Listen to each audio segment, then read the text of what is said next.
Welcome to our channel. Indian ஸ்பிரிட்ல இப்போ நம்ம பார்க்க போகிறது மிகவும் சுவையான அவரைக்காய் பொரியல்.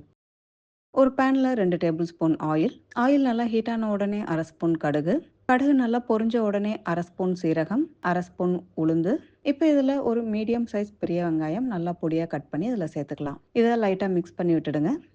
கொஞ்சமாக கரி லீஃப் ஆட் பண்ணிக்கிறேன். இதையும் நல்லா மிக்ஸ் பண்ணி விட்டுடுங்க. ஆனியன் நம்மளுக்கு நல்லா சுருங்கி வரணும், அது வரைக்கும் நல்லா வதக்கிடுங்க. ஆனியன் நம்மளுக்கு நல்லா குக் ஆகிடுச்சு.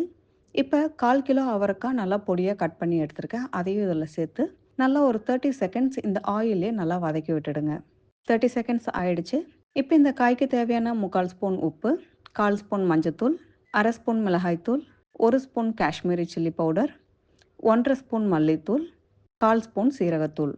இப்போ இது எல்லாத்தையும் நல்லா 1 நிமிஷம் வரைக்கும் வதக்கி எடுத்துடுங்க. எப்போவுமே நம்ம மசாலாஸ் எல்லாம் போட்டதுக்கப்புறம் இம்மிடியேட்டாக வாட்டர் விடாதீங்க. நல்லா 1 மினிட் வரைக்கும் வதக்கியாச்சு. நம்மளுக்கு நல்ல ஒரு ஃப்ளேவர் வர ஆரம்பிச்சிடுச்சு. இப்போ இந்த காய்க்கு தேவையான அரை கிளாஸ் தண்ணி சேர்த்துக்கலாம். கிளாஸோட சைஸ் பார்த்துக்கோங்க. இதில் இன்றைக்கி 1/2 கிளாஸ் சேர்த்துறேன். தண்ணி ஜாஸ்தி விட்டுடாதீங்க, உங்களுக்கு டேஸ்ட் மாறிடும்.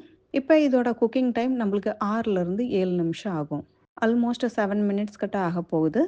நம்ம விட்டிருந்த வாட்டர் எல்லாமே நல்லா ட்ரை ஆகிடுச்சு. இப்போ இதில் ஒரு கைப்பிடி தேங்காய் சேர்த்துக்கோங்க. நான் இன்றைக்கி 1/2 கைப்பிடி தேங்காய் சேர்த்துருக்கேன். ஏன்னா நான் இது சுடு சாதத்தில் மிக்ஸ் பண்ணி சாப்பிட போகிறேன். அதனால் தேங்காய் ஜாஸ்தி இருந்தால் எனக்கு ரொம்ப பிடிக்குங்கிறதுக்காக சேர்த்துருக்கேன். நீங்கள் ரெகுலராக கிரேவியோடு வச்சு சாப்பிட்றீங்க, பருப்பு சாதத்தோடு சாப்பிட்றீங்க அப்படின்னா ஒரு கைப்பிடி தேங்காய் உங்களுக்கு கரெக்டாக இருக்கும். இதை ஒரு 30 செகண்ட்ஸ் மட்டும் க்ளோஸ் பண்ணிடலாம். 30 செகண்ட்ஸ் ஆயிடுச்சு. நம்மளுக்கு மிகவும் சுவையான அவரைக்காய் பொரியல் ரெடி. இது உங்களுக்கு சுடு சாதத்தில் பிசைஞ்சு சாப்பிட ரொம்ப நல்லாயிருக்கும்.